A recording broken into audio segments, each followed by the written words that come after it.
झारखंड में शुरू है एसआईआर 2026 अभियान। 30 जून से घर घर पहुंचेंगे बीएलओ। 5 अगस्त को जारी होगी ड्राफ्ट मतदाता सूची। सोशल मीडिया इन्फ्लुएंसर से प्रशासन की अपील, अफवाहों से बचे, केवल आधिकारिक जानकारी ही करे साझा। झारखंड में आगामी चुनावों को ध्यान में रखते हुए चुनाव आयोग द्वारा विशेष गहन पुनरीक्षण स्पेशल इंटेंसिव रिवीजन एसआईआर 2026 अभियान शुरू किया गया है। इसका उद्देश्य राज्य की मतदाता सूची को पूरी तरह अद्यतन, पारदर्शी और त्रुटिहीन बनाना है, ताकि हर योग्य नागरिक का नाम मतदाता सूची में शामिल हो और किसी भी प्रकार की गड़बड़ी को समय रहते सुधारा जा सके। इसी कड़ी में पलामू जिला प्रशासन ने social media influencers, YouTubers, bloggers और डिजिटल कंटेंट क्रिएटर्स के साथ एक विशेष बैठक आयोजित की। अधिकारियों ने कहा कि आज सोशल मीडिया सूचना का सबसे प्रभावशाली माध्यम बन चुका है, इसलिए बिना सत्यापन किसी भी जानकारी को साझा करना लोगों के बीच भ्रम पैदा कर सकता है। 30 जून से शुरू होगा घर घर सत्यापन अभियान। निर्वाचन विभाग के अनुसार 30 जून 2026 से 29 जुलाई 2026 तक बीएलओ यानी बूथ लेवल ऑफिसर्स पूरे राज्य में घर घर जाकर मतदाताओं का सत्यापन करेंगे। झारखंड में लगभग 32,000 बीएलओ इस अभियान में भाग ले रहे हैं। बीएलओ प्रत्येक मतदाता को एक प्री फिल्ड एनुमरेशन फॉर्म उपलब्ध कराएंगे, जिसमें पहले से दर्ज जानकारी को मतदाता को जांचना होगा, हस्ताक्षर करना होगा और वापस जमा कराना होगा। अगर पहली बार घर पर मुलाकात नहीं होती है तो बीएलओ को कम से कम 3 बार घर जाकर संपर्क करना होगा। प्रत्येक प्रयास का रिकॉर्ड रखा जाएगा। मैपिंग होने के बाद भी फॉर्म भरना अनिवार्य। बैठक में अधिकारियों ने स्पष्ट किया है कि कई लोगों के बीच यह भ्रम है कि यदि उनकी मैपिंग हो चुकी है तो आगे किसी प्रक्रिया की आवश्यकता नहीं है। अधिकारियों ने बताया कि मैपिंग और एसआईआर 2 अलग अलग चरण हैं। मैपिंग केवल प्रारंभिक गतिविधि है, जबकि एसआईआर की प्रक्रिया सभी मतदाताओं के लिए अनिवार्य है। इसलिए हर मतदाता को प्री फिल्ड फॉर्म पर हस्ताक्षर कर उसे जमा कराना होगा। निर्वाचन विभाग ने एसआईआर 2026 का पूरा शेड्यूल भी साझा किया है, जो मुख्य तिथियां इस प्रकार हैं। 30 जून से 29 जुलाई 2026 तक घर घर सत्यापन अभियान।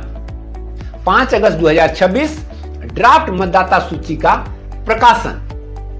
5 अगस्त से 4 सितंबर 2026 तक दावा और आपत्ति दर्ज करने की अवधि। सितंबर 2026 के अंत तक दावा और आपत्तियों का निपटारा। 7 अक्टूबर 2026 अंतिम मतदाता सूची का प्रकाशन। 1 अक्टूबर 2026 18 वर्ष की आयु पूर्ण करने वाले नए मतदाताओं के लिए पात्रता तिथि।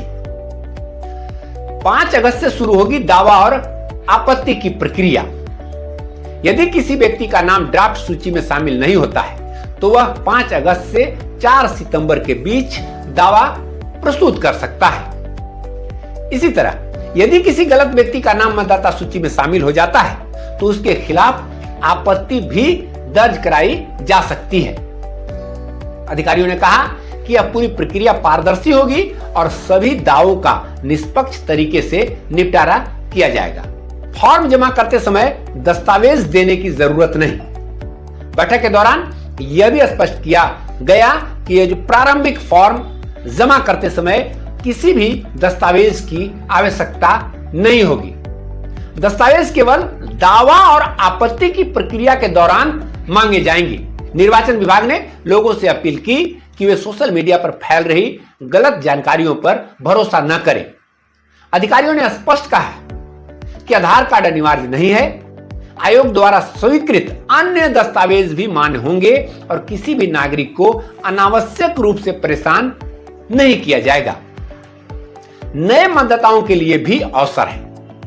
जो युवा 1 अक्टूबर 2026 तक 18 वर्ष की आयु पूरी कर लेंगे, वे मतदाता बनने के लिए आवेदन कर सकते हैं। इसके लिए उन्हें फॉर्म 6 के साथ निर्धारित घोषणा पत्र और आवश्यक दस्तावेज जमा करने होंगे। ईसीआई नेट ऐप डाउनलोड करने की अपील।